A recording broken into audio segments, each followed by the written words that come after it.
Hey guys, me host Superstar. Thank you very much for tuning in. Look what I got! It's the new Joker.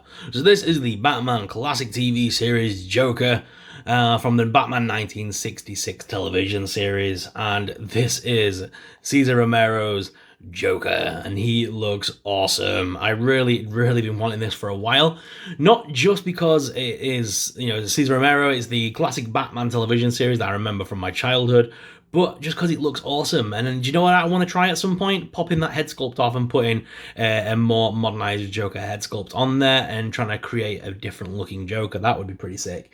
But either way, I'm really excited to have this Joker in my collection because he looks awesome. So let's go ahead and crack him out of this packaging, guys. What I love about it, by the way, it's got the classic Batman logo on there, and if we turn it around, you can see the image there for the figure, which is nice. And we do have the Batmobile and the Batcave also for review. Those will be on the channel hopefully in the coming days. I'm excited about that.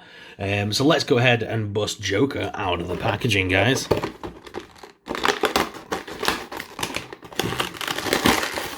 Okay. So we've got a couple more of the bang, pow, piff signs, whatever you want to call them. The sound effect signs, we've got a few more of those. That's nice. And we have our Joker figure. So I can just, there we go, pop that there, and then I can get him out.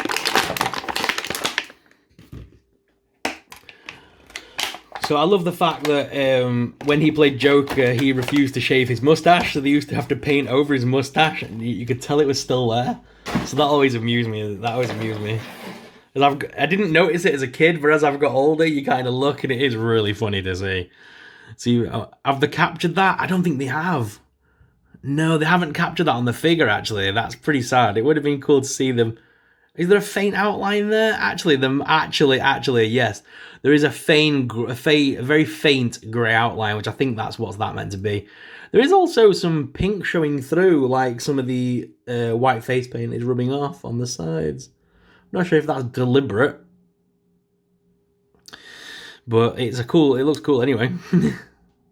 So here he is, guys, out of the packaging. Not a bad face sculpt. Some slight paint issues, but I can't tell whether it's deliberate or not.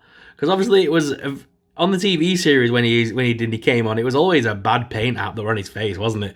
The face paint was never spot on. So the head doesn't move up and down, but it does move left and right. Ugh.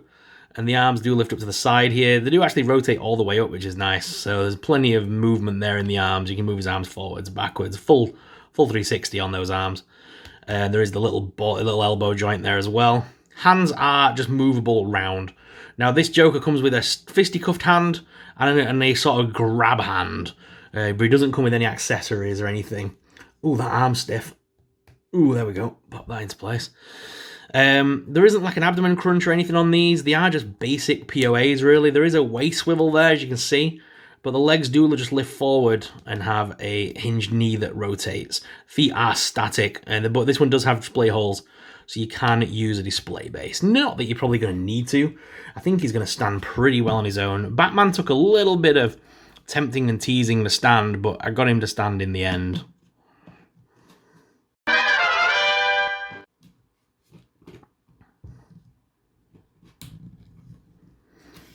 It does take a little while just to get him balanced, but once you get it, he does stand, he says.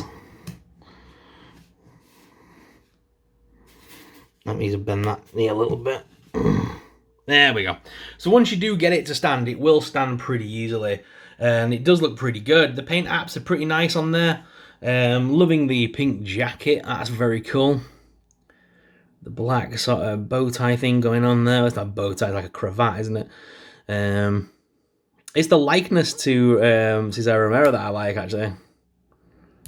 Looks very good. Solid colouring all the way through. I've not really found any issues with the rest of the paintwork. The plastic seems pretty good. Yeah, a pretty well moulded figure.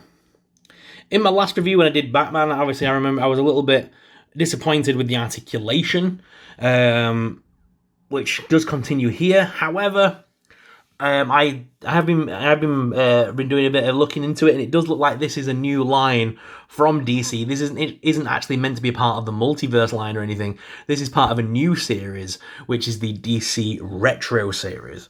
So that's a new line of figures that they're bringing out, which are going to be a bit more classic in style, obviously, like the television series and things. So there are less articulation on them, but they're still decent figures. And to be fair, the price mark on these isn't the same as the multiverse figures. The multiverse do run you anywhere between $20 and $23.99, usually here in the UK, depending where you buy them.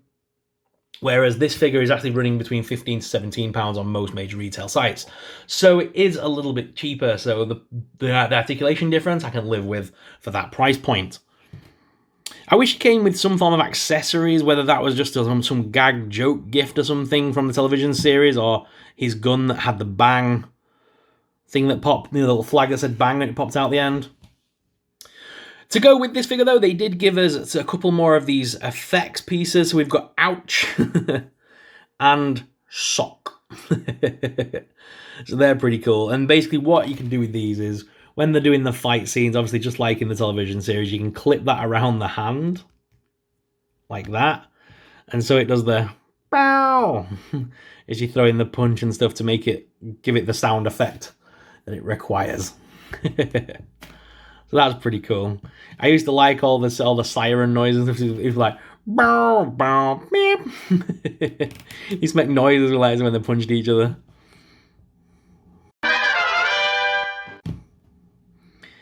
Oh, the good old days. I used to love the Batman animated series. So I used to wake up when I was a kid. It used to be on at like 5 o'clock in the morning here on the UK on like channel 4 or 5.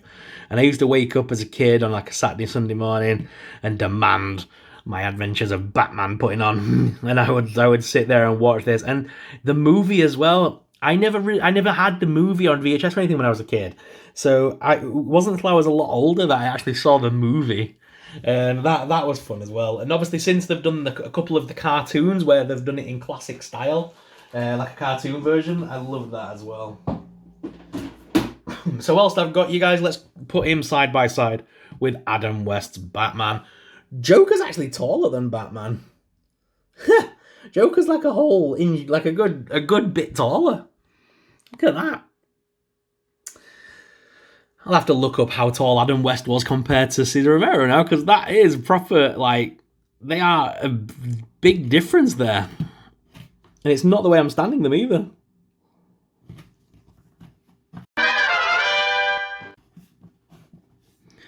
Yeah, but all in all, a great addition to the line. We've still got Robin to review, guys, so stick around for the Robin review. I'll do that as soon as possible. And we've also got the Batmobile and the Batcave, so stay tuned for all that good stuff on the channel, guys. I'm excited to bring them to you. So please make sure, if you enjoyed this video, that you hit that like button. And if you're new around here, please hit that subscribe button. Subscribing does support us and really help us out, guys. So thank you very much for watching. As always, I'm your host, Superstar, and I'll see you in the next video. But until then, may the Force be with you.